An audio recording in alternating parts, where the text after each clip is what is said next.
when I reached out to you for the first time, I was like, okay, it's a new sport for me to learn Okay. because I I've been working around softball, baseball, kind of the sports and athletics.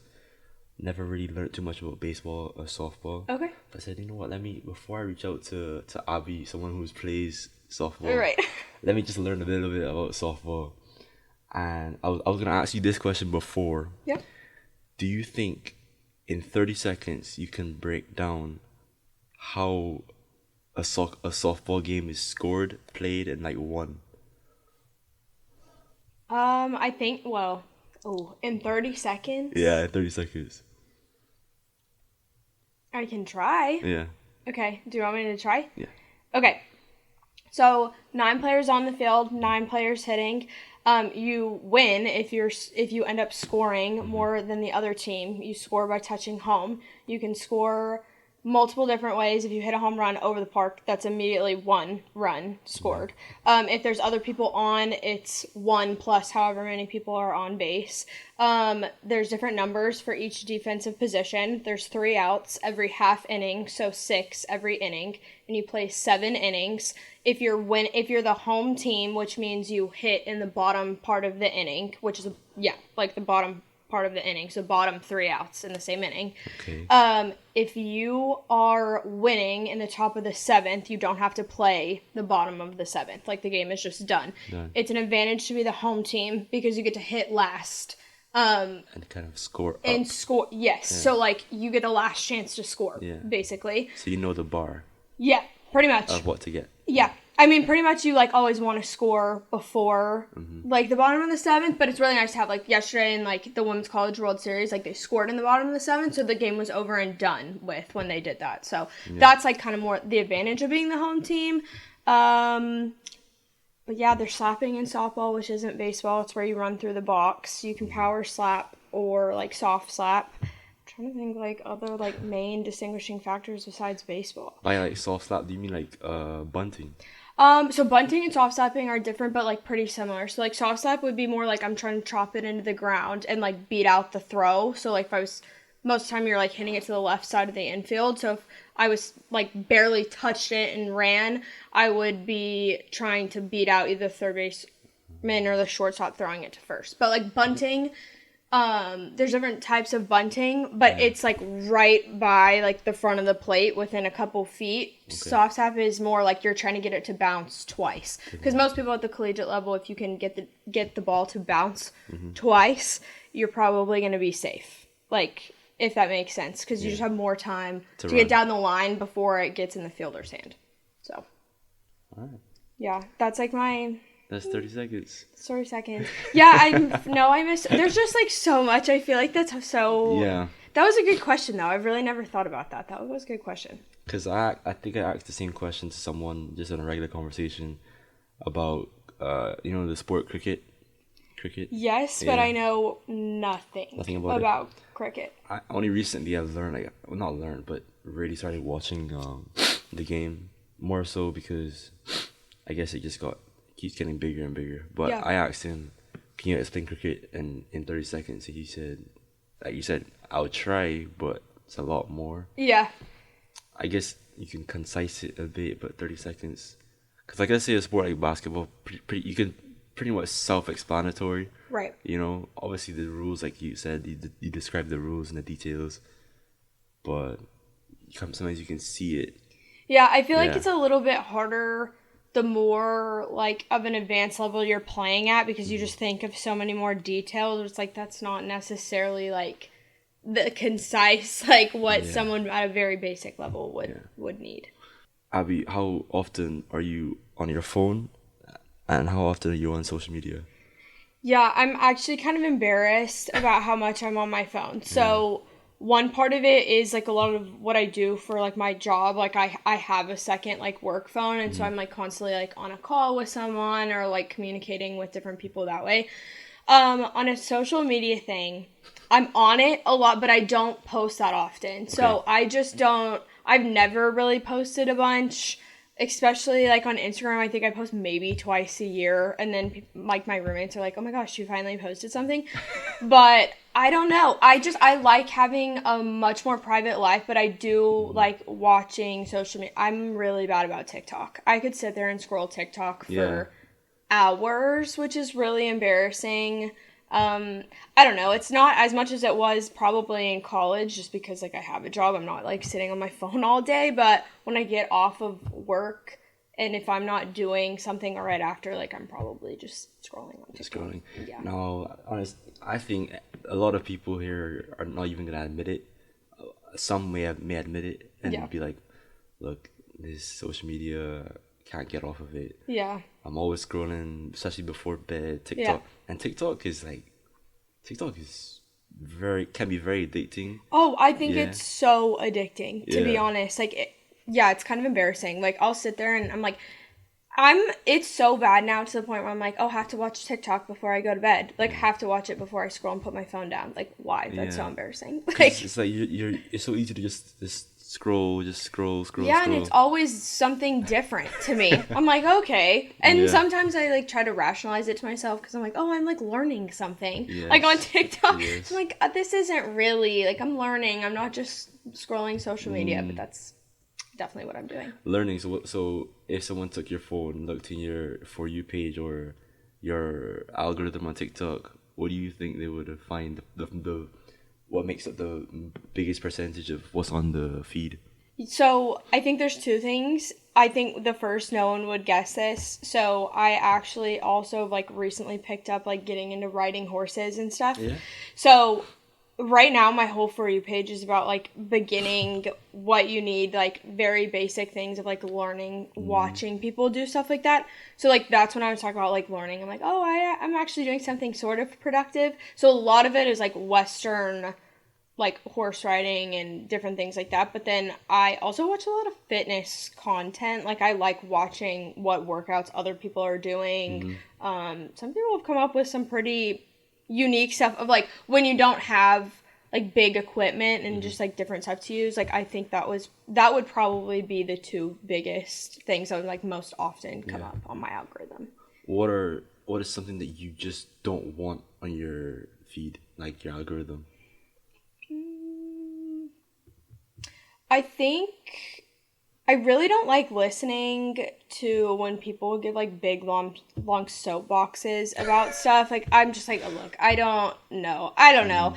Especially because I feel like for the most part it's always something so tiny, and I like in their world it might be huge, but it's like in the grand scheme of the world, like there are such bigger issues and things like going on. Like I don't know, I just don't like really watching like very negative stuff on TikTok. I feel like in day-to-day and everything there's enough of that already, so like I don't want to go on social media and listen to people just consistently be negative.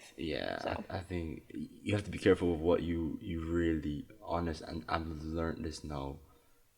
I'm practicing it of what you consume. Oh, 100%. Well, yeah, and I got to a point in college, like there's time I was just in a really bad mental headspace, and I feel like I'm convinced our phones listen to us. So I would be in a like, and I would talk about, and everything was just so negative of like how I viewed everything and my mindset and whatever, and everything that would pop up on social media was like almost affirming that, and then you just like sit there and like listen to it, and you're like, oh yeah, and then you take a step back when you're out of it, and you're like, that made it so much worse. Yeah, if that makes sense. I've never really spoken about this in detail, to be honest. You are in depth, but the content that's in social media, negative or positive, it's content that can be consumed, and when it's consumed, either both sides, it can be negative overall. Oh yeah. Do you think that's the case?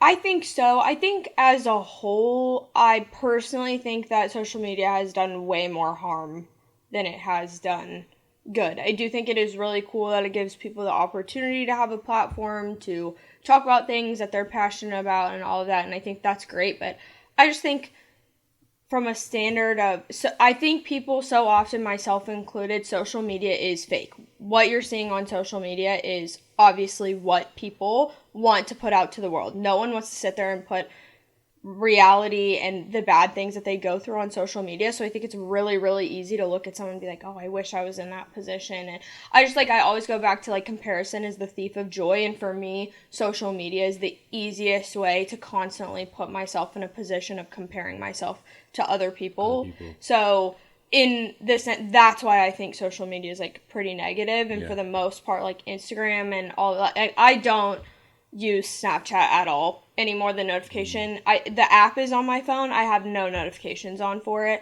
Like, there's just so many things that I'm like, outside of TikTok and just scrolling mindlessly, I don't really actively participate that much on social media just because for me that's been an issue in the past. So I just kind of try to avoid it by not being on it. Definitely. Like what you said, a couple of things that stood out to me with how you explained that.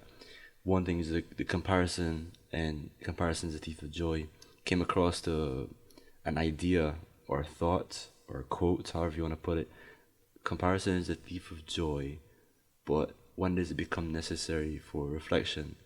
So I thought of that. I was like, no matter what, I'm always going to compare myself, and in a negative or positive way. I think in a negative way, it'd probably be in something that I can't control or can't get better at or can't improve myself at. But when I'm comparing myself, that's negative. But when I'm comparing myself positively, it's like I can control that. I can look at this. I'm gonna use, let's say soccer for example. I'm gonna use this player and be like, what does he have that I don't have? Or I'm gonna use this fitness influencer book. He's weighing the same weight as me, but he has more muscle mass than me. So maybe I can. It's possible for me to put on some more size while still remaining lean. Just an example of like how I can improve myself. And I want to know what you think about the comparison that you said being the thief of happiness, but also being a way that you can reflect and be like, okay, I need to change some things. What do you think? No, 100%. I think self-reflection, especially as I've gotten older, I think that's so, so, so important. And if you cannot look inward and say, this is what, there's nothing wrong with looking inward and saying, this is what I'm good at and these are my strengths and here's how I'm going to figure out how to utilize them to take me farther in a sport, a career, or whatever. You should be doing that. But on the same flip side of that, if you can't also look inward and say, I'm falling short in this, this, and this, and I need to get better about it, I think that that's a problem. I think you grow the most looking inwards of what am I not great at. It's really easy to sit there and say, oh, I'm really good at these things. Yeah. But if you're not also looking at what you're not great at, I don't think you continue moving as a well-rounded person. And then with that too, I struggled with this for so long, still struggle with it, human, not perfect. But I think for me, I think the self-reflection piece is like huge, but I think I tried to take it, especially my last year in college, in a lens of what am I like what is the standard that I'm trying to set myself to? So at first I would maybe take it to, oh, this athlete that I like or whoever, and there's absolutely nothing wrong with that, but just on a deeper level, if I'm not aligning myself with for me, I'm trying to walk daily like with the Lord and how can I best identify myself with what the Bible says. So like it's also a catch-22 of there's a lot of things on social media and society that I could be comparing myself to of where I'm falling short and self-reflecting inwards. But if that's not aligning with what the Word of God says, then I still don't like want to be going in that direction, if that makes sense. Yeah. So I think when I flip my perspective more so to let me look inward, but let me look at it through the lens of God's word, that's when things started to like majorly change for me. But also there wasn't any shame in, I think it makes it a lot easier and it makes it a lot more liberating to look at yourself and be like, this is where I'm falling short, but this is where in alignment with something that like deeply matters to me, not just what society is trying to tell you matters. Yeah. And we're speaking with you before, reaching out, asking for your interest to come on the podcast. It was me directly to do that, to reach out to you and asking you questions and you give me your responses. This was, so at the time of recording this is Tuesday, June 2nd. Second, right? I think it might be the 3rd. I think the 2nd was yesterday. Really? Mm-hmm. Oh, yes. Yeah, June 3rd. And we were supposed to originally film this on a Sunday. And I said to you that, okay, I haven't found a church yet. We're hoping to find one as I'm, trying to get closer to my relationship with faith. And to me, there's a couple of things that stand out with that because I then found a church. Yeah. I went there with someone that I went with. I said, "Oh, Ali, I'm sorry. I wanted to try this church for the first time. I've been invited. Like, I don't want to say no." Right. And thankfully, you were able to reschedule and make it work with your schedule as well. Yeah. Because now that you finish school, you're into work. So, thank you again for that. Yeah, absolutely. Thank Absolutely. you. The second thing is, again, almost every guest so far, almost every, I've been surprised by some that I wasn't sure would be honestly on that journey. Yeah. And honestly considering it. Yeah. Because most of the guests so far have been college athletes, and then the rest have been like directors and athletic trainers. But the college athletes, honestly, I was expecting it to be a lot less in the numbers who were going to be involved in faith for a lot of reasons. Yeah.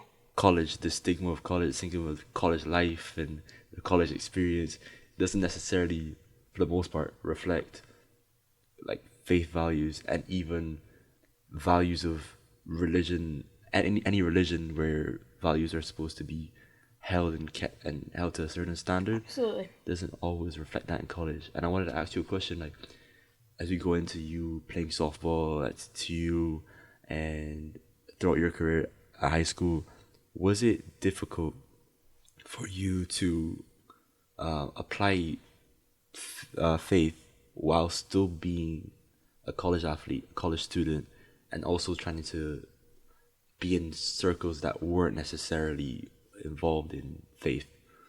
Yes.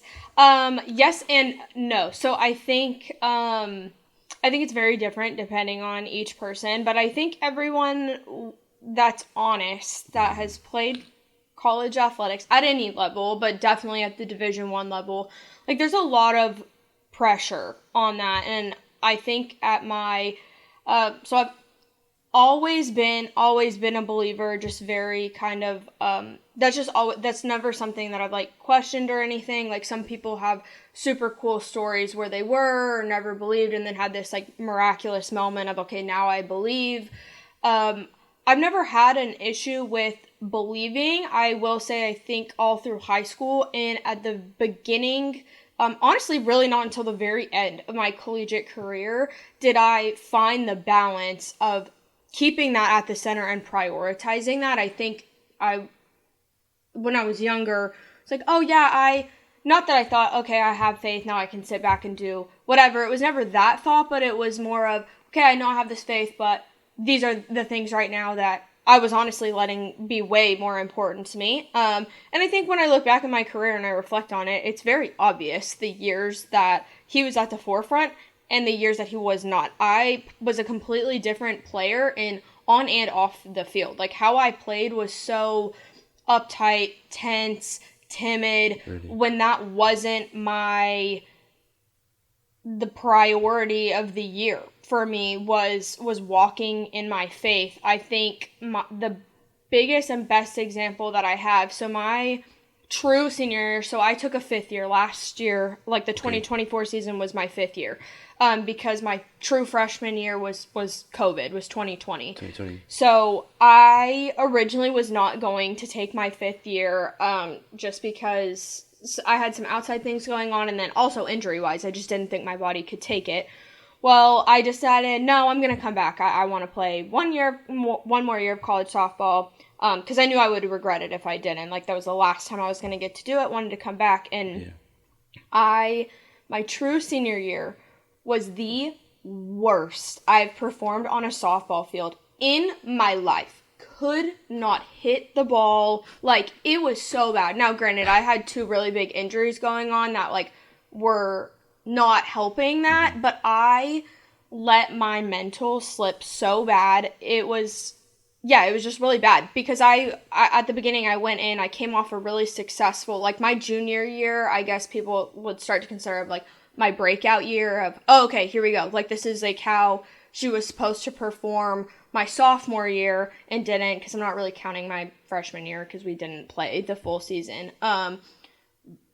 And that was coming off that. So I expected a lot of myself and to build on that, and I completely backtracked. I mean, like, the worst statistically of all of my years in college. It was so bad. But I just kept letting failure define me, and honestly, it flipped to, like, I was just getting mad. Like, I just honestly was like, oh, so I'm going to have this great year, and then I'm going to turn around and do this bad. Like, I was embarrassed, I was ashamed, and then I just kept pushing faith to the side and turned it as such a, like, kind of blame and just anger, to be honest. And because of that, and I felt like every ounce of my worth came from how I was performing on a softball field, and it was terrible. It was just not good. Like, no aspect of who I was as a person that year, like, everything was just not good. And then I came back the very next year and I said, I don't even care about one single stat. What I care about is the fact that I never let my faith slip that bad of just because I don't get what I want, I'm now mad at the Lord. Like, that's not the proper way to be looking through that. And so my goal for myself literally was just every single game, like, I would pray before every single game right by the third base bag, and I literally just told myself every single game, it's already done. He already knows how you're going to do today. It's already done. At the end of the day, one, this is a game, and I'm so blessed that I even get to be out here to do that at all, let alone this being my 5th year getting to do this. Yeah. Then also, like, it's already in his hands, and no part of my worth matters. When I could go 0 for 3 or 3 for 3 with 3 home runs, and the way the Lord is looking at me is the exact same from before. And I think when I looked at everything through that lens, everything started to be more fun for me. Like, it just loosened up how I played on the field, because I was like, that was the first season in my whole life, truthfully, that I was like, this is not something that I'm defined by. I felt like my whole high school, definitely, and all the rest of my years, I was like, that's my identity. Softball. I'm an athlete. I play softball. Like, that's what I looked at myself as. That's what I thought my, like, defining character, anything. Like, if anyone asked something about me, that would be how I describe myself. And then my last year, that's just not at all. Like, that would have been probably the last thing I would have said on the list. And so I think it was just really interesting, but also, like, more so rewarding to watch that happen. It was such just a redeeming moment. Like, if anyone asked me, like, one word to describe my career, it would be redeemed. Like, seriously, I started the COVID year. My goal for myself going in, I wanted to start Division I softball my freshman year at shortstop. Did that. So then I came off from starting, and then my sophomore year, I started game 1, had 3 errors in game 1 of my sophomore season. So nervous, did not play. Did not start a single other game my sophomore year. Really? So that was the first time I'd also sat. Like, I had never in my career sat. Yeah. Never in my career not been a starter. Mm-hmm. So that was something new for me, of, like, kind of learning from the lens of there's still ways to be a good teammate, not being on the field. I have this breakout year, my junior year, played the worst I've ever played in my life, my true senior year, and then I come back for my 5th year, completely different mindset, and ended my career the best statistically I did. So, like, looking back, like, it's just really cool, and it was really cool for the teammates that were there the whole time to kind of, like, watch that journey. I mean, I think everyone has a really cool story, but just for me, like, redeemed is, like, the only word I can think of, because that's truly how I feel about what my last year of college softball was. Are you satisfied with what happened? I think so, yeah. I mean, like, I used to kind of sit there and be like, there's no reason my sophomore year I did not perform. Well, I really didn't play, but, like, there was no reason I shouldn't have been playing, from the sense of I should have never let that happen. And when I was given opportunities to pinch hit or come in, like, I just really didn't take full advantage of them, to be honest. And so I think it was really hard for me went from starting as a freshman at shortstop to never touching the field to then having a break. It was just such a roller coaster. And sometimes it's like, you could have had this phenomenal. There was no reason for you to not play how I played my junior and fifth year, my whole career. But then I look back and I'm like, there were so many other things that I learned from that I would not go back and change it. Now, granted, do I wish that my career batting average was a lot higher because of the 2 years of whatever? Yeah, sure. But, like, it's way more important to me of what I learned through that than any stat I'll ever have in a softball. I like that. I like that last part. Definitely, because as you brought everything in, described the years of, without me having to really ask each. Sorry, that was like the most long-winded answer to that question. No, without me having to ask about each year, I was gonna, but learning from the experiences of each year, had one good year, not so good year, or alright year, good year, not so good year, and your best years. That's what it sounds like to me. Yep. And you said that your last year, the year that you had to hang up the cleats and move away from the sport that you would have, I would assume, I haven't asked you yet, but I would assume you played your entire life. Yes, I started playing when I was six. And then I played travel ball of like being full competitive, traveling around the country from 7. So my whole life has been dedicated to the sport of softball. Mm-hmm. Do you feel exhausted when you say that, or do you feel proud? Both. Yeah. Both. I think proud in the sense of I don't think very many people, especially starting, which I would never recommend for anyone listening, don't ever start travel and or competitive softball at the age of 7. It's not necessary.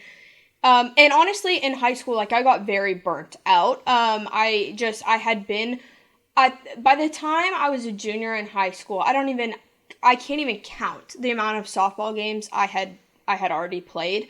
And so I think that it just started to be like every single day kind of started to feel the same. And again, I just didn't have the like relationship with the Lord that I do now. So everything I was doing was like fully dependent on my performance on a softball field. And that's just exhausting, especially because softball and baseball, but that is literally the sport of failure. I mean, you fail 7 out of 10 times and you're considered great. That's insane. And that's it. Just as a competitor, like hyper competitor, and just someone who very type A perfectionist, that's hard to sit and live with. You are failing more than half the time and you can still be considered very good. Like that's really hard to sit with. And so yeah, I don't know. I think more so I'm proud that I, from 6 to 23, stuck with something. And when I was 6 years old, I said to my dad, no lie, I said to my dad, I want to go play Division I college softball. And so the fact that from 6, I identified that and then ended up doing that, like, I'm proud of the fact that I did. Like, that was a long time to get to come to play college softball. And so I think just the fact that I stuck it out and did it, like, that's what I'm proud of. But also it was exhausting. I'm not going to sit here and, like, lie. It's just very mentally, even when you have, like, your priority lined up, even when your relationship with the Lord is there, it's still exhausting, like, physically and mentally. It's such a mental game. I think people kind of overlook that a lot, but it's such a mental game. And so it's very easy to get,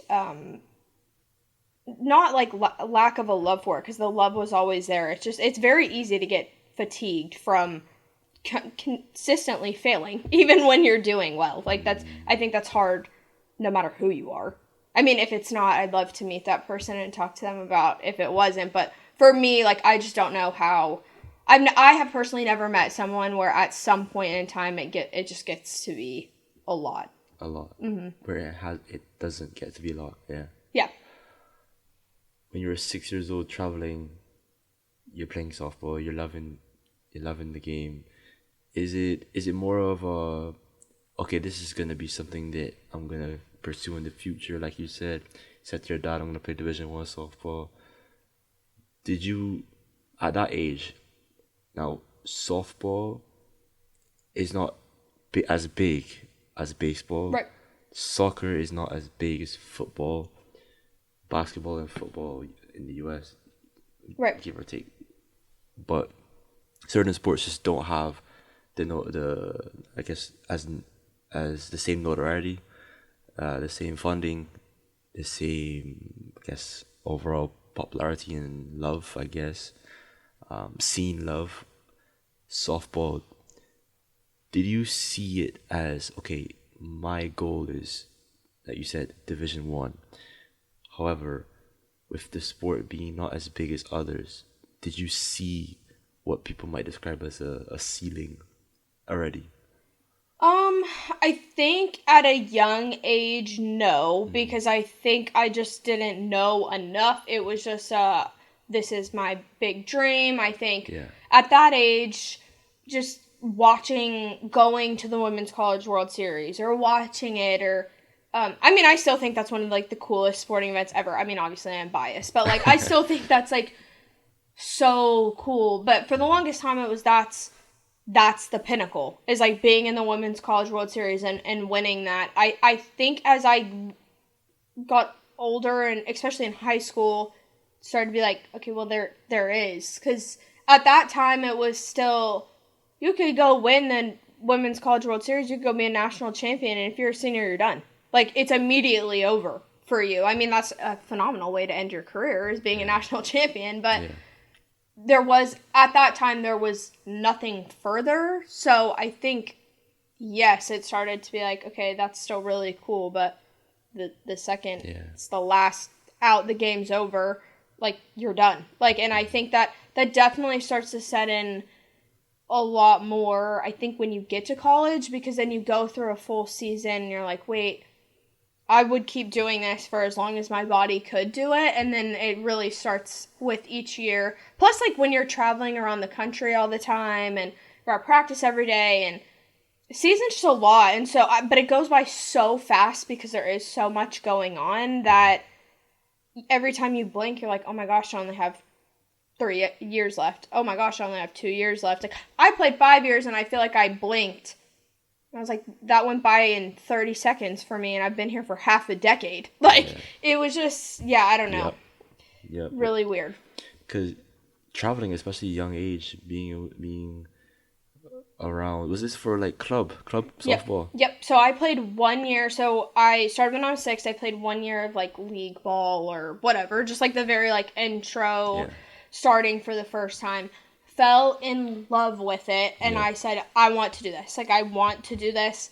And my parents were like, okay, cool. And then the very next season, after playing in the spring for the first time ever at 6 years old, that upcoming fall, like right after, so a couple months later, started traveling around the country playing competitive softball, which, looking back, is insane to be 7 years old doing that. I mean, I am very blessed that I had parents that sacrificed so much so that I could do that.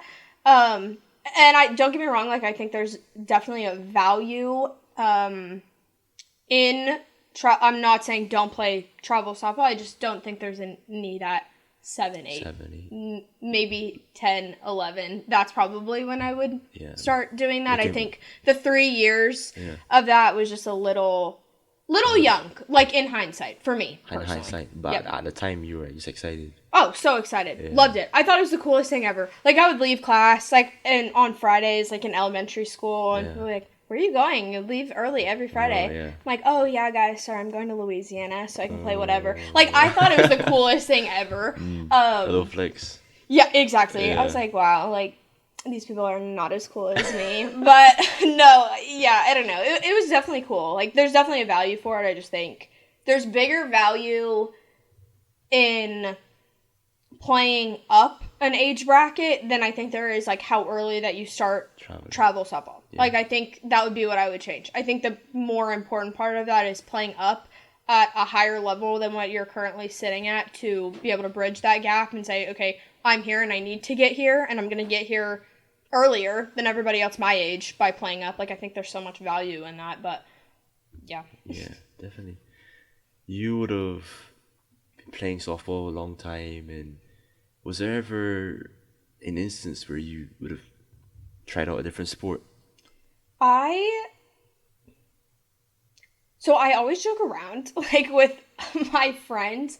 So sometimes I look back, obviously I love softball and I hate to like sit back and like what if. However, I think it'd be so fun to play volleyball. I think I could have been, like, not even to sound like that, I think I could have been such a good libero. Like, Oh, yeah, because you're not very tall, so exactly. Yeah. So, like, that would be the only position I could obviously play because I am 5'3". However, so fun. I think volleyball is so fun. Anytime we go play sand volleyball or whatever with my friends, I'm like, guys, I like joke around. I'm like, I could have been an All-American libero.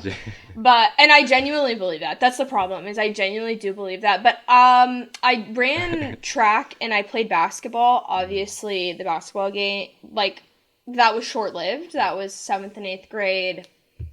No. I really did like track, though. But not enough. Not enough. To really work that hard at track. I really don't like running, to be honest. So, like, track was kind of out the window. I do think playing a lot of sports is very, very beneficial. I think it makes you a better athlete. I think there's just so many different things in the way your body moves and fast twitch that you do in other sports that you might not necessarily do in softball. So I think playing as many as possible makes you a better softball athlete or just better athlete in general for whatever you're doing. But I definitely think that I would have gone back. I think I would have tried volleyball at least. Yeah. Like, I never even... I think that'd be my one I wish I would have, because that's... Track and basketball are really the only two things that I did, because I was just so dead set from the beginning on softball. I do wish I would have branched out a little bit more to other things, in all honesty, but yeah, that would probably be my answer, is being a libero. Libero. You said that is the problem, that I believe that I could be the All-American libero. Right. But I'm like, oh, that's a high level of self-belief. Yeah, the only reason I'm saying problem, I just don't, I think there's, especially in sport, in anything in general, like, I'm just very cautious of towing the line of having utmost confidence in yourself but not coming off as cocky. Like, that's my biggest pet peeve. I hate. Someone that's cocky? Hate. And, like, some people look at that and they're like, oh, that's a competitor. Like, and I do think you have to have some level of cockiness to compete at the highest level. I'm not saying that. I just think you can go a little bit too far, and honestly, that being a huge pet peeve of mine, I'm just overly self-conscious of ever trying to sound a little bit whatever, but yeah, no, I do actually believe that had I played volleyball, I could have been a multiple-time All-American libero. Like, I do believe that. I think I'm fast enough. I think I'm athletic enough. I think the hand-eye coordination is obviously there. Yeah. So... But why do you think it comes off as arrogance? I don't know. I've always been of the belief of let your performance speak for you. Like, I don't really like people that get on a mic and say everything how great they are. I'm like, if you were that great, people would know just by watching you play. And so I've just, like, always kind of been more of the opinion of... Now, granted, there are definitely times to sit there and be like, yeah, I did this, and this, and I'm really proud of it. I think there's a difference in doing that than I'm the best in this, I'm the best in this. Like, I just think there's always something you can be better at. There's always an athlete that's a little bit better than you. Yep. So I just don't ever like coming across as I am, because, like, realistically, I wasn't. I am very proud of what I was able to accomplish, but there were definitely athletes that were better, and, like, I think that's okay to, like, be self-aware of. That doesn't take away from what you did. So, I don't know. I just think it's a weird line to, like, balance out, and I've kind of always had that. What is the line of being cocky enough to perform at a high level, but not coming off as super, super arrogant at all. So it's just, like, weird to kind of, like, pick words to describe that, I guess. There's two things that side with arrogance. So let's say there's four things. Let's say that there's a side with arrogance, and the opposite of arrogance, let's say absolutely no self-belief. Yeah. And on this side, there's being content with what you have, and then also always wanting more. Yep. Yeah. This side first. greed and being unsatisfied and always wanting more, that can get to a stage where it can cause you some level of how to put it. You are always, because you're searching for more. You always want to break test the limits of yourself or whatever it is. You can get frustrated, and you can also find yourself very you're not content with who you are, because sometimes you feel like if you're continuously failing, you're not hitting the marks, even though you hit a lot of marks, you've done a lot of things. Where's that like in between point where you can find that perfect balance of satisfaction as well as well getting more, but also being satisfied with what you have? I think that's such a great question. I think that took a while for me. And I think honestly, like, I'm still searching for that, like, level in anything I'm doing. But I think my best example of that is earlier on in my career, especially, like, the year that I wasn't playing, or even my freshman year, that was the COVID year when I was playing, and I was playing shortstop. You look at some of these girls that went to OU and are All-Americans from the jump, are just have these amazing stats, amazing freshman campaigns. And so on one hand, I told you, like, that was the goal of mine. I want to start as a Division I shortstop as a freshman. I did that, right? But then again, it's like looking of like, okay, well, I did do that, but so did somebody over here, and they also are an All-American. So it was always like yeah, you did what you set your mind to, but there's still more. I think in some senses that's healthy, because it helped me continue a fire of wanting to get better, fueling the fire of continuously working hard. But I think as I got older, it just kind of started to be more of a I let it become more of a negative thing. It doesn't have to be. I just gave it more power than it needed to, of constantly, I could be doing better. I'm doing good, but I could be doing better. And then again, like I said, like this last year, it was a total, if I know that I've worked as hard as I possibly could, that's enough for me. Like, I just rested in that my fifth year, and just how my brain works, that was better for me. That was a better angle to look at it for me. But I also think that there are some people who constantly say, I need to be better. This person just did this. I need to do this. Some people's mind works better that way. I think that's where the self-reflection comes in, and like the really, truly, like, sitting with yourself and knowing yourself. I think that's really, really important, because that doesn't work for me. That just, as much as I want that to be a mindset, I put far too much pressure on myself. So instead, flipping it to, I can sleep at night if I know that I did all that I could, and that's just what it's going to be, and I'm going to, like, rest in that. That ended up being a lot more successful for me than the latter. But I think, again, it just depends. Some people don't do well that way, and some people do better. So I think that's where really self-reflecting and sitting with yourself, like, matters as an athlete. It does. And big part of being an athlete in college is the college part. I'm gonna start with the lifestyle, like we spoke about at the start, where we said it doesn't match up with certain values that you would uphold and you would try to embody. So college life, college experience. My first question is, when you first got to TU, was there something, was there a person, a thing that made you feel, okay, I'm a freshman coming in, but I'm ready. I'm feeling comfortable there. Was there someone that made you feel comfortable coming to you for the first time as a freshman? Yes. So I got super lucky. So a girl that I played travel ball with when I was 12, 13, 14, like around there, and then played high school ball against her multiple times. She also went to Tulsa, but she's 2 years older than me.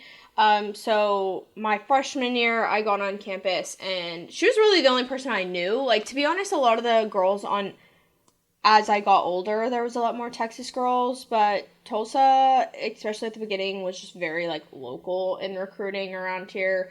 Not from Oklahoma at all. I'm definitely not from Tulsa, so um, that was something that I was like, oh, I just really don't know anyone. It seemed like everyone that I was playing around knew multiple other people because they were all from this area or knew of, played with, played against, all the things. And so to have her was super cool, but I went on to live with her multiple years. I was the maid of honor in her wedding. Like, she's just someone, her name's Sarah. She's just someone that has the most calming presence, is so down to earth. I just feel very blessed that I got to know her when we were younger and play with her. But and truthfully, like, she was great and there was no issue. We just weren't super close. It was just like a really weird. She was 14, I was 12 playing up. So like, what really do you have in common with the 12-year-old and you're a freshman in high school? You know what I mean?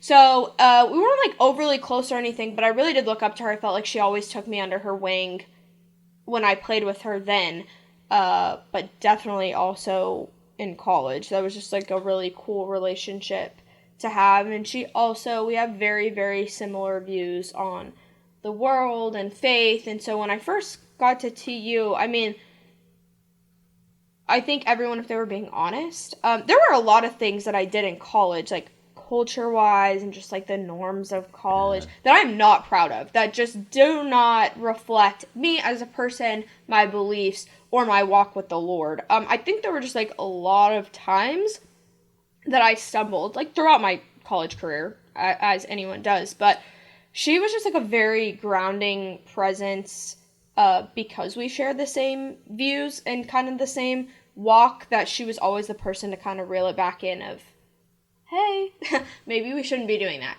Hey, maybe let's come back to this or whatever. So I look at her as someone who from the jump always put me back on track of where I wanted to go. Yeah. Sarah, if you're watching this, she just gave you a very good introduction of who you are as a person. I'm sure, well, whenever this goes out, you would be married a couple months now. When was her? I think she got married. Forgive me. About like 2 years. I think it was 2 summers ago. 2 summers ago. Okay, so some time. So yeah. So again, it's not really like a congratulations. It's not new.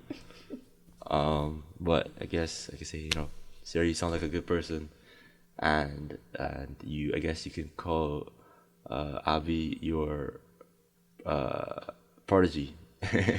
You're the prodigy that you took under your wing. So I guess thank you, Sarah. Thank you, Sarah. But yeah, college life, like you said, certain things that you would not want to, you would not necessarily. I'm not proud of. Is that the right word to use? I guess. It is the right word to use, but is it appropriate in the sense of you experienced it, you learned from things, and you moved on, and you're now able to create and still have these values and uphold these values that you have.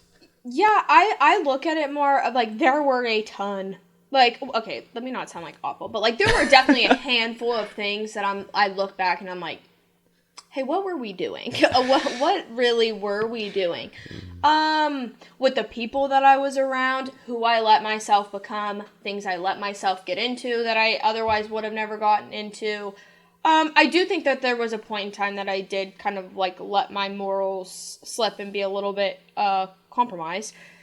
However, I think now, like, I used to be very, very ashamed of that and not want to talk about that because I think there's also a line, like, I feel very, like, there's a line of, if I'm going to openly talk about the Lord, like, I want to be able to represent that properly. So I think some people feel like they can't talk about their, like, shortcomings.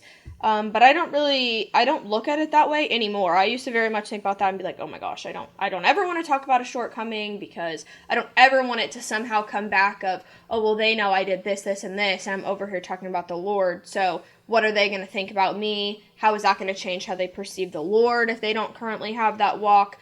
I think personally, I think that's the devil trying to hold shame over you. But I learned so much in the times that I let that slip to, like, where my walk is now and where my faith is now and who I ended up becoming at the end of my college life and time.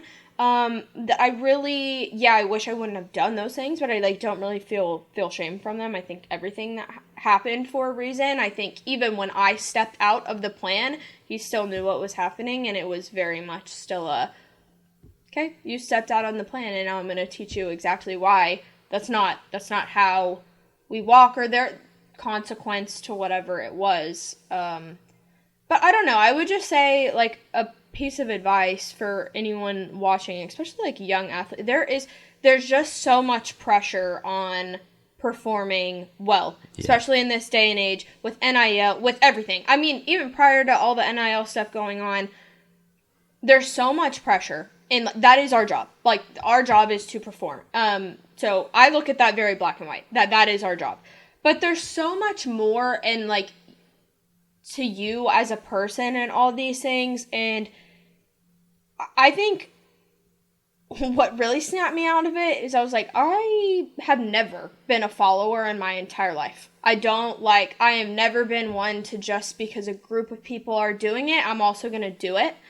I think that with certain things, like when I got to college, like, that's really easy to say until you're put in a position to, like, actually stand up for that and do and or not do something. And I think that there were things I was like, I want to be cool. I want to be in with this crowd, or I want to fit in here, or I want so-and-so to like me.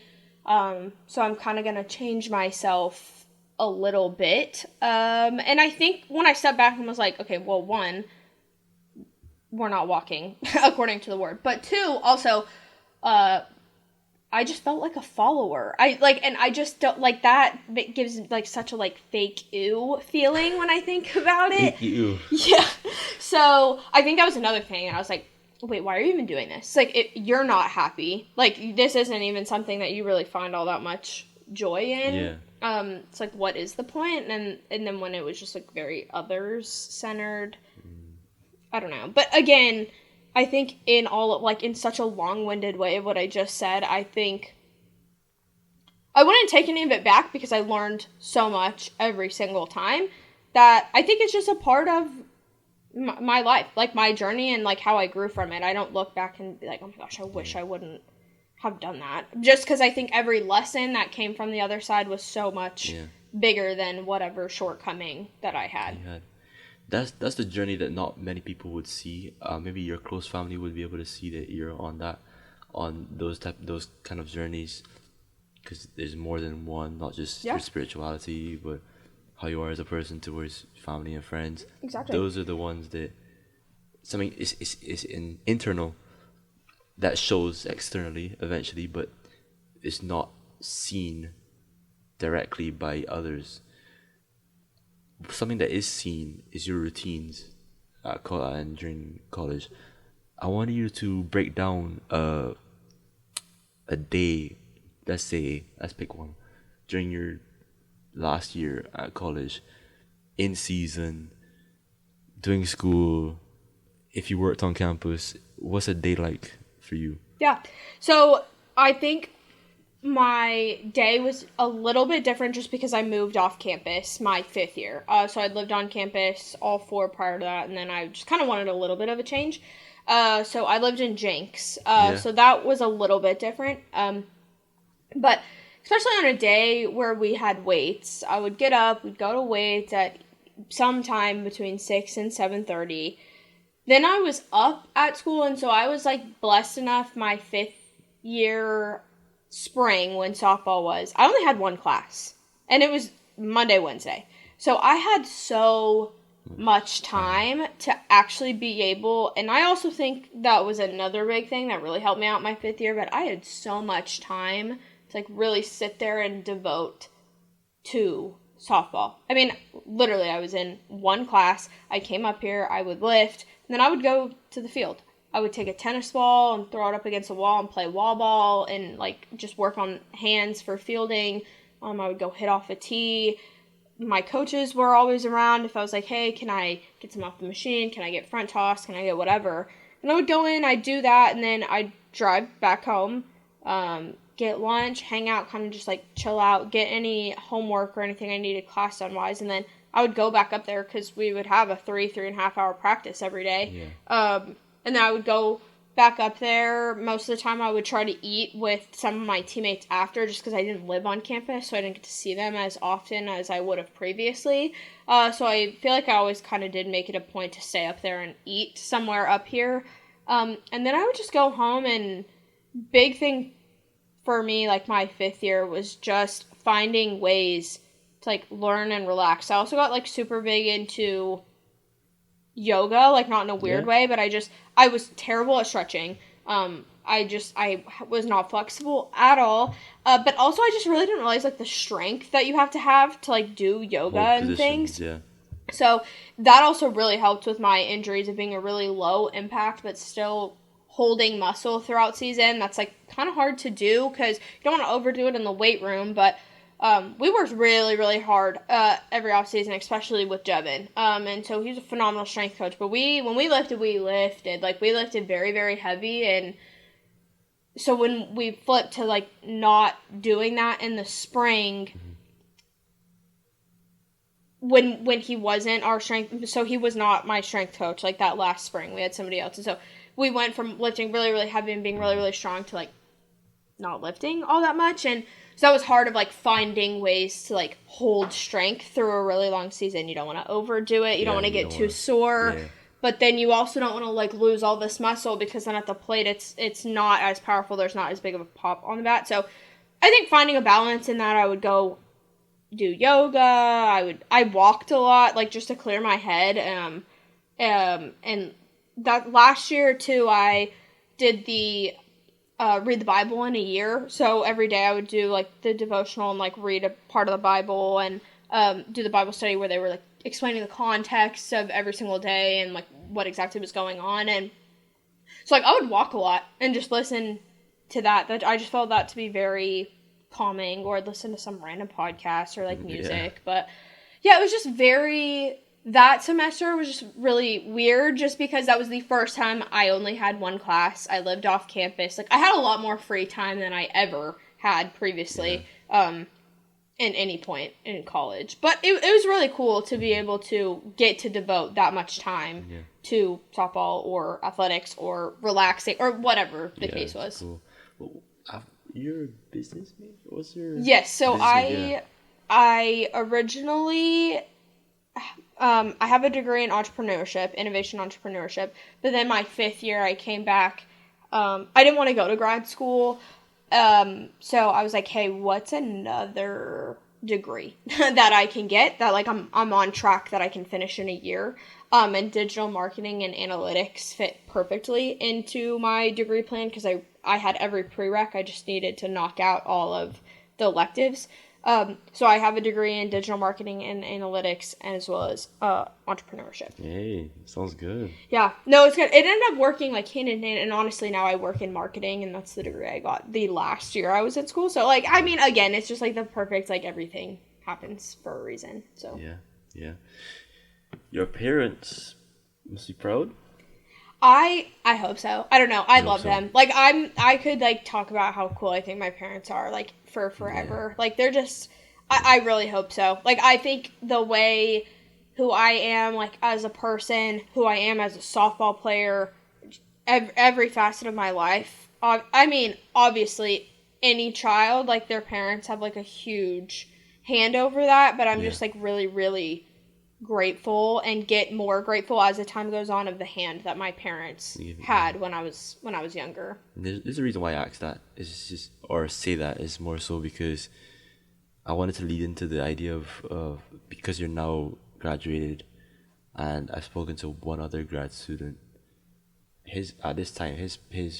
Our episode should be out. It is out, and he's one of my closest friends at my previous school. I transferred away from. Yeah.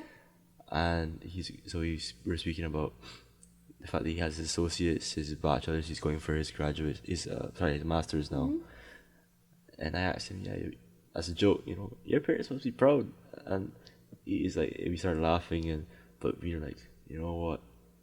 He's at a stage where his parents can look back on, or can look at him, hopefully, and be like, in his words, you know, he's done it. You know, he's come to the U.S. He's from Brazil. Yeah. He's come to the U.S. and he's played soccer and he's done good things. You know, so I ask you the same question: is you're hoping that you have not fulfilled, but your parents are proud of you. I'm hoping. I take great pride in that, in who my parents are and where I came from. So, not in the sense of yeah, I mean, I'd say a lot of the decision I made, whatever, was with them at the forefront of how do I want to portray where I came from. So I hope so. I mean, they're really obviously anyone would say that, but they're a very, very important part of who I am, and so yeah, that's important to me that they're proud. Yeah. We're gonna go into the quick fire questions. These can be answered as quickly as you can. Okay. But if there's anything that you want to talk about more, you can go right ahead. Yeah. You know. First one. Was there a particular moment or game that always brought out the most drama on the field at your time at TU? I don't think so. I don't think so. I think it just depends. I think everyone at that level is just super competitive. So no matter who it is, I think there's a chance for it to get a little bit kind of chippy no matter what. Just, I mean, everyone at that level is hyper competitive, so it's just bound to happen. Bound to happen. Yeah, I thought so. What's one value you never compromise on or off the field? Loyalty. That's huge for me. Yeah, definitely loyalty. From team. Yeah. From whether it's to a team, but more so not even to a team, just to people that I care about in my circle, off the field. That is loyalty. Huge for me. Speaks for itself. The word loyalty, yeah. What's the most embarrassing thing that happened to you during a game, and how did you recover from it, if you did? So,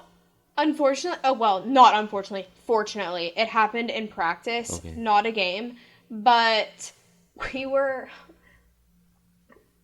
doing this fielding drill we would do all the time, and basically the part of the drill we were at was my coach was standing at home and hitting ground balls. I was at second base. So you would get the first ground ball and throw it home and then run forward, kind of almost like it was a bunt, and then side throw to first, because it's a really weird angle to run up from second base and throw it to first base. Mm-hmm. I was notorious.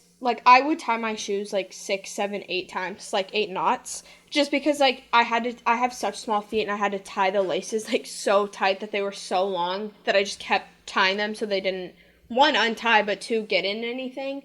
And of course I step with the metal spike right in between the loop and somersault rolled forward, no lie, about 5 times, threw the ball all the way into right field, the worst throw ever, rolled all the way down the thing. There's dirt from every ounce of my... It was so embarrassing. Unfortunately, that happened multiple times. One of the times when I was playing shortstop, I caught in the loop again and rolled from the bag at third base where I was covering all the way up to our dugout. That's how far I rolled, because I was at a dead sprint and fell forward. So embarrassing, but luckily that did not happen in a game. So teammates laughing at you? Oh yeah, coaches, everything. It was so embarrassing, every time. And the fact that it happened multiple times is just ridiculous. What makes you feel most like you outside of softball? Honestly, I would say I've really gotten into riding horses. So. That, just because you're outside, it's in nature, you're on land, they're just beautiful animal. I don't know. I just feel so grounded when I do that. Everything else stops, and then it's a lot easier to be yeah, what I was complaining about at work really is not that big of a deal. You know what I mean? It's just such a different, refreshing, like peaceful kind of thing. Yeah. When do you feel most at peace? During a busy week when you're in college. This is like not when you're now, but when you're in college. Weirdly enough, the weight room. Yeah. Weirdly enough, like just because you didn't really think about anything. It was just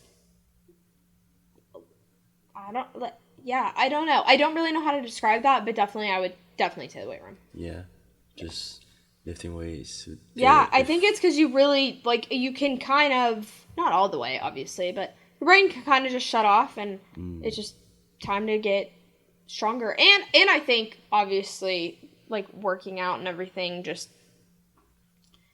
I've never had a workout where I feel worse after doing a workout than I did before. So I think you just like always leave in a different, more calm, refocused mindset after working out. So I think I liked the working out part, but I think I like the mental challenge, challenge and like clarity that you'd get after it was done. They do say like after a workout or after say a couple of things, but two of them is after workout and after shower. Mm-hmm.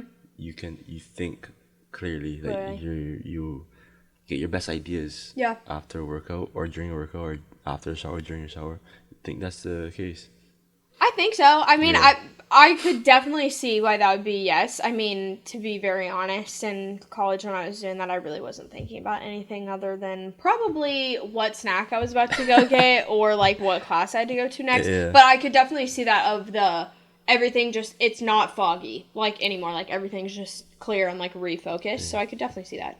If you were a mixed martial artist or now that you do boxing, right? What would be your walkout song? I don't know. I was never really great at picking a walk-up song. Like, that was honestly, like, I dreaded doing that. Like, I would honestly, like, give it to some of my other teammates and be like, someone pick this.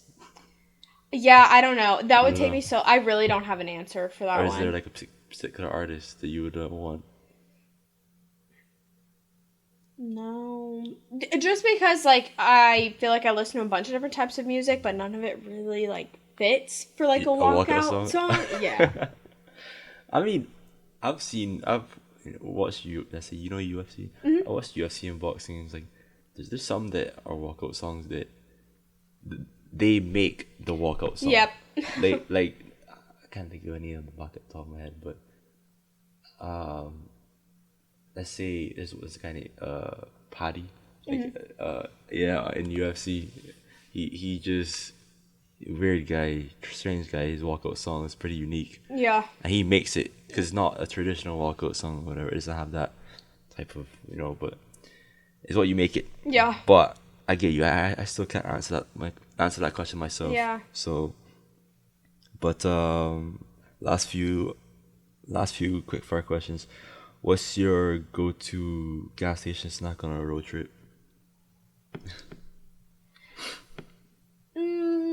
Honestly, probably Doritos. Doritos? Yeah. Which ones? I mean, just the normal ones. Yeah. I like the Cool Ranch too, but I don't really like any of the ones other than that. No. Yeah, and I really don't...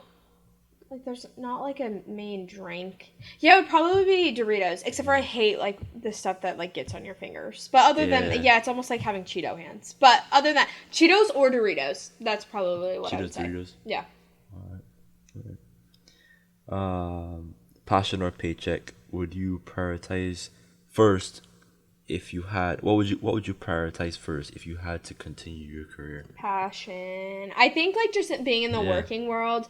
I just think I am really blessed with the role that I do have, but there's just so many other things, like, outside of a typical 8 to 5 that I wish I could dedicate a whole lot more time to, of things that, like, truly I have a genuine passion and love for. So, yeah, I would say passion. I think it's, like, hard to be... I think everyone says that, but until you actually live I feel like there's a whole lot more people... working for the paycheck, like, just to live, than there is, like, people doing what they truly, genuinely find passionate and enjoy. My question is, do you think that you can do something not the same way, that's a different question, but do you think you can do something, and do you need to love something to be able to do it? No. No, I don't think so. And I think generation, like my generation, our generation, I think there's such a problem with people thinking that just because you don't like what you're doing doesn't mean that you like have to work hard at it or like try. I think that's such a misconception. I don't like that at all. I think that's such a like, how do I put that? I don't know. To say it like very like plainly and like without sounding like really, really harsh, I don't like that way of thinking. I think there's plenty of things in life that you don't necessarily love doing that like you have to do and like have to get it done and like keep it pushing. I think to have a mindset of I'm only going to work hard when I like it is so selfish. I think that's so selfish. I think there's so many times in a work setting. Okay, I don't want to do half the things that I do at work on a day-to-day basis. I think a lot of people would say that. I still have to work hard and get it done because then I'm affecting other people when I don't get that done. To me, I think that's such a selfish way of thinking. I don't like, no. I do not think that you have to love, I'm very passionate about that. I don't think you have to love what you do to work hard at it. You describe it as a selfish way of thinking. I never thought of it that way. Yeah. Being selfish a lot towards yourself as well. Yeah. And you're also like, I think you're also minimizing I think you miss so many opportunities of things that you could do if you're just pinpointing the two things that you might enjoy and that's the only two things you're going to sell out and work hard for. Like, I also don't think that's how the world works. I don't think that's how life works. And I think our generation is really bad about that, quite frankly. I don't think everything is I need instant gratification. If I don't love what I'm doing, then I'm immediately out. Like, I think that also ties into the loyalty thing. I'm not saying you should sit somewhere that you hate for long periods of time. That's not what I'm saying. I'm not saying, like, you can change something if it's going to help you be in a better place, whatever. That's not at all what I'm saying, but I do think that is a really bad mindset to have. Definitely. Would you rather have a coach you fear or a coach you love?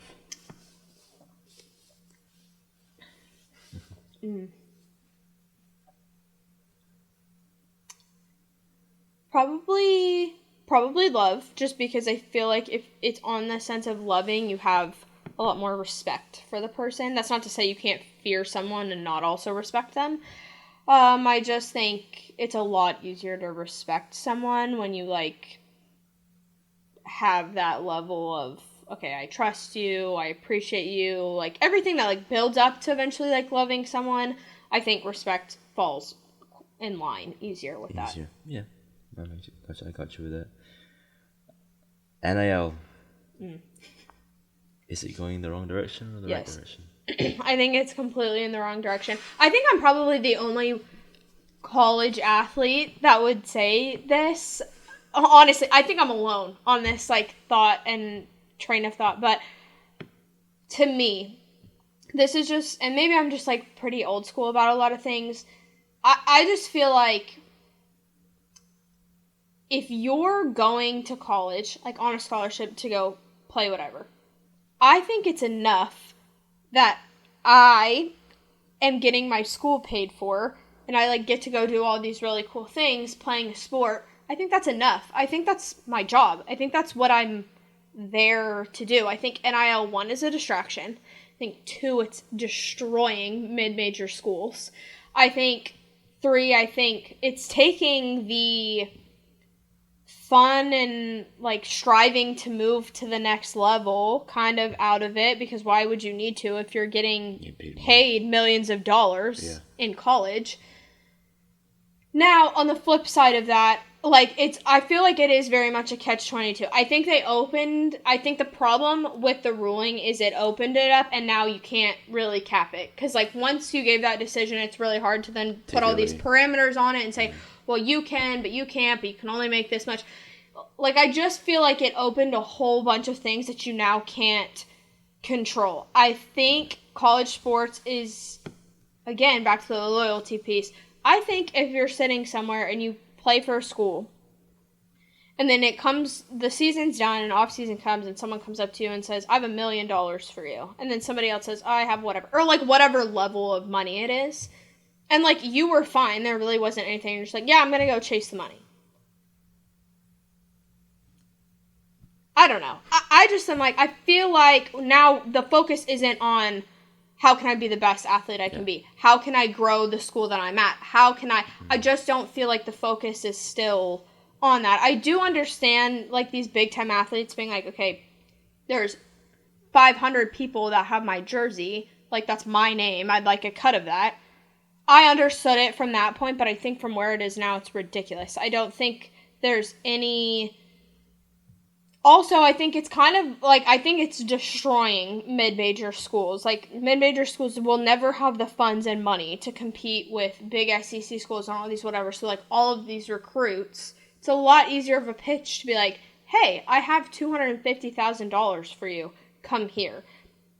As opposed to still a pretty even playing field. I'm going to go where I truly fit in, where I really like the coach, where I like the culture. Like, I just think things that, like, truly matter aren't being looked at for where to go to school. Maybe not in a softball aspect, because that's not as, like, as rampant. But more so, like, on a football type side. But I will say, like, Nyjah Kennedy, like, the Texas Tech pitcher, she has $1 million NIL deal. To be honest, I think that she was probably worth every single penny of that $1 million NIL deal. Texas Tech went to the World Series for the first time ever this year, and now they're going to compete for a national title. Mm-hmm. I think for them, like, that was huge, and they wouldn't have probably gotten her had the $1 million price tag. Now, I don't know her, so maybe they would have, but the $1 million price tag been there. I just think, as a whole, it's become kind of a distraction. I mean, I appreciate the fact that you could, like, leave in a better financial standpoint out of college, but I don't know. I'm just, like, old school in the fact of, like, your job is to play sports. You know, yeah, to be honest, I battle with this all the time.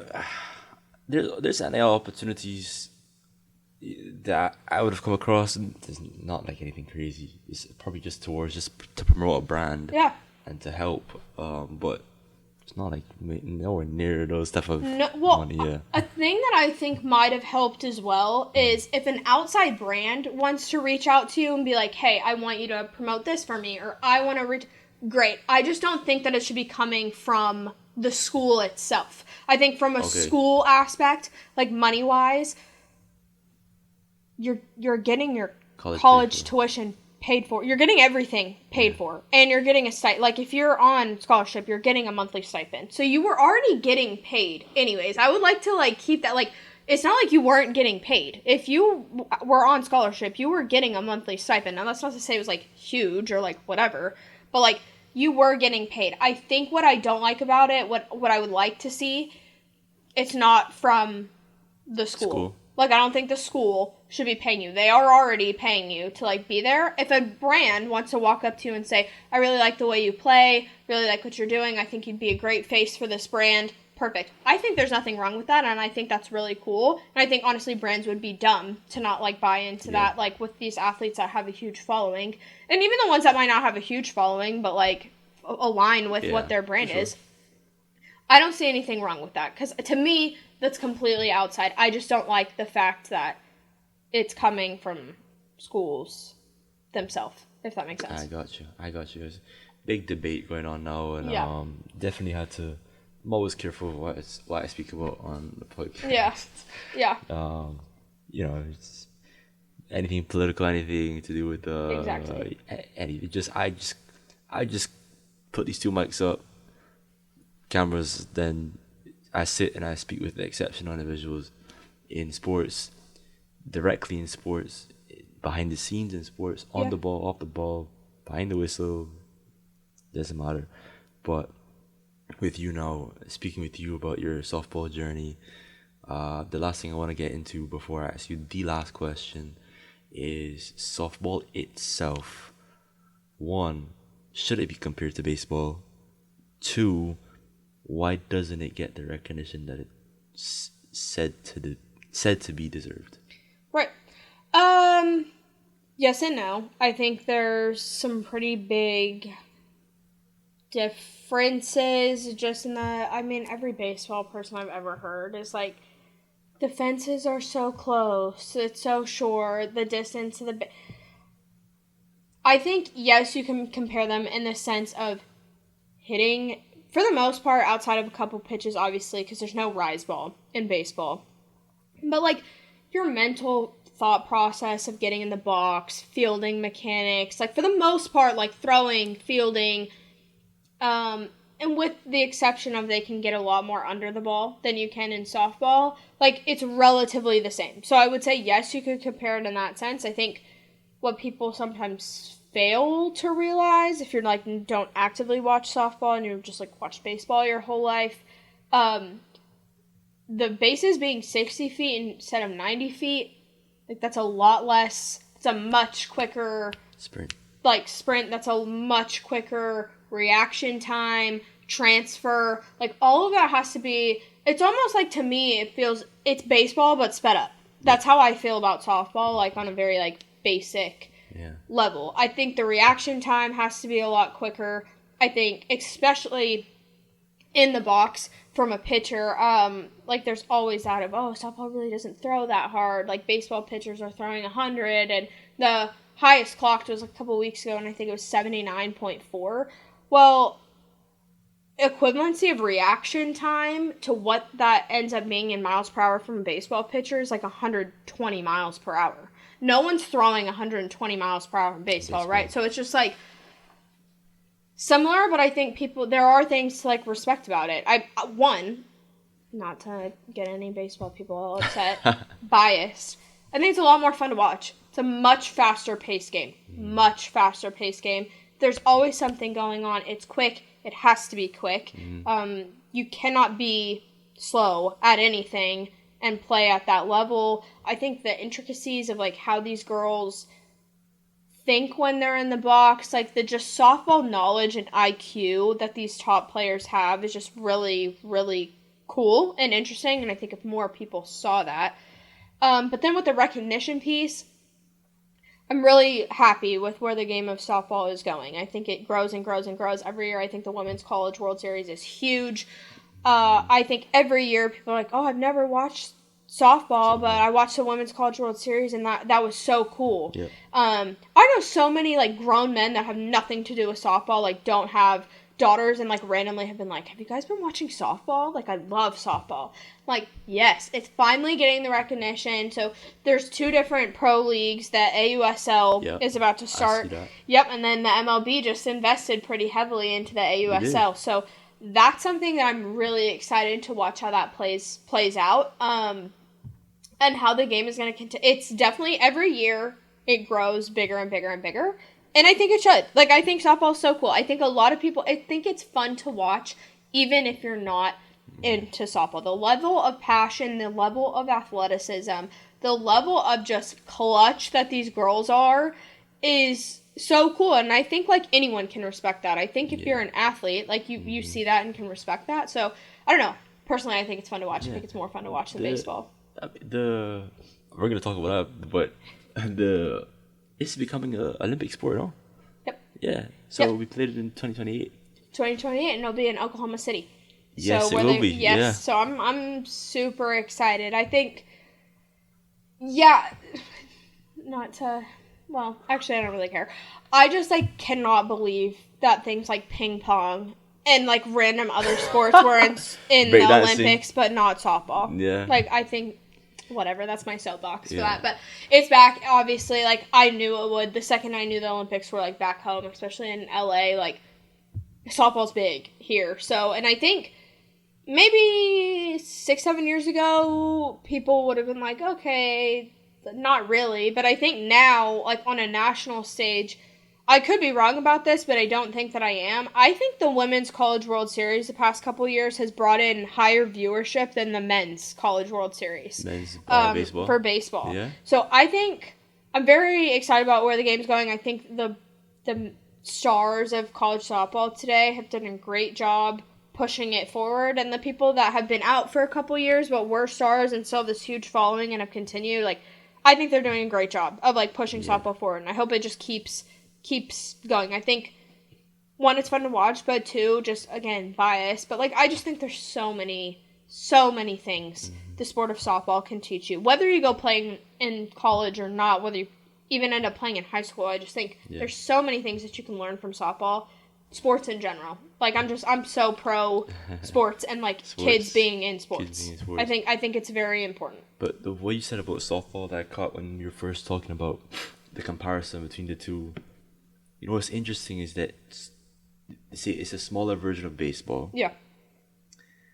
And I'm gonna use the comparison or the analogy with cricket. Yeah.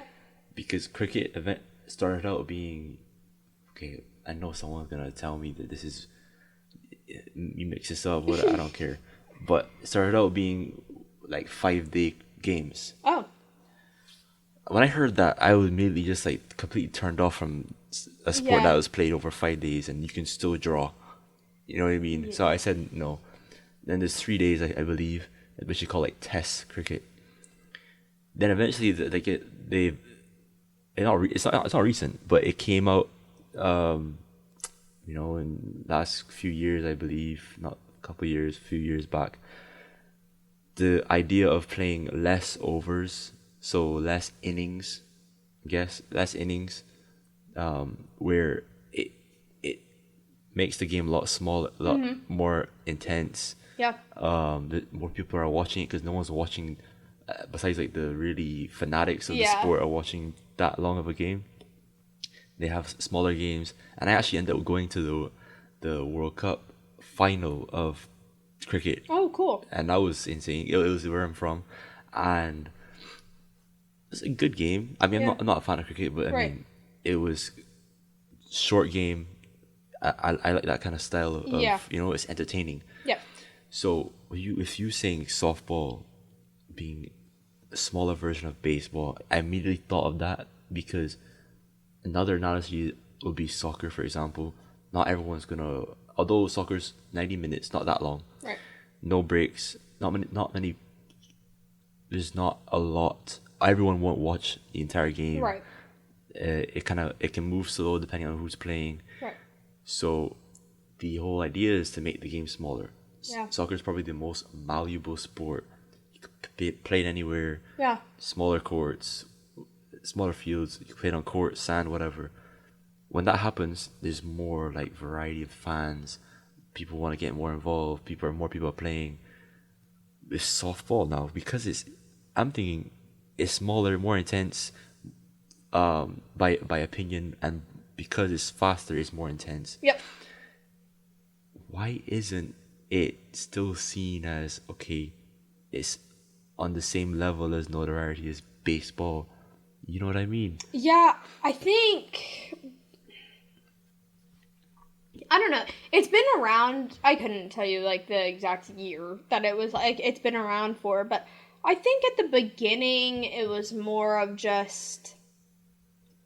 I don't know. I think we keep seeing more and more of women's sports growing and, like, being in the limelight, which I think is cool. Over the last few years, yeah, over the last few years. I think that's cool. I don't know. I mean, baseball's been around for a really long time, and, like, obviously, I feel like, especially in America, football and baseball, like, that's just, like, always been, like, a very, I feel like, American thing. Like, go to the ballpark and go watch some baseball, and I think, honestly, people just did not realize, like, oh, wait, this is fun to watch. Yeah. Wait, these girls are really athletic. Wait, this is not, like... Oh, it's just like, okay, cool. Like, it's some girls, like, playing a smaller version of baseball, right? I feel like probably for a long time, like, that was the stigma of, like, okay, it's just, like, a dumbed-down version of baseball so, like, girls can play it. And now people are like, wait, these are, like, athletes. Like, this is very athletic girls playing at a very, very high level of the game with very high IQ about it. I think the more knowledge and, like, just time, like, screen time that it gets, like, the more it's just, like, going to grow. I think the game speaks for itself, honestly. Yeah, definitely. That's the direction that we're going, but you went a different direction. And my last question will be for you is, what's next? Because I'll be hung out your cleats, set down your glove. You're not throwing. You're not moving. You're not. Well, obviously you're still active. Right. You're still young, like Right. so you're not gonna retire. Right. Kids and whatever. I mean, but you take in a different direction now that you finished playing. Are you happy with the direction that you're going, and what's next for you? I'm happy with the direction I'm going. Like, I'm super blessed in, like, any role or position I've ever had. But I think, I would love, if an opportunity presented itself, I'd love to get into coaching. Love. Coaching? Yeah. I'd love to. I have such a passion for softball. I have so much knowledge of softball.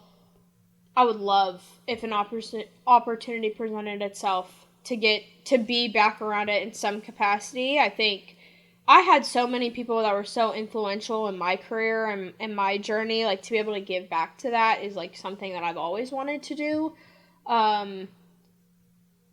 So one, I'd like to do that. And honestly, I don't know what's next. My hope and prayer for myself is that whatever is next in this phase of life is just something that I truly makes me happy. Like, and I'm super passionate about, like, how softball was. Like that level of passion and love and care. I hope that that's whatever I do, whether it's coaching, whether it's something with horse, whatever it is, like, that's just my hope for wherever I go. But honestly, to answer your question, I really don't know, but that's just, like, what I am hoping.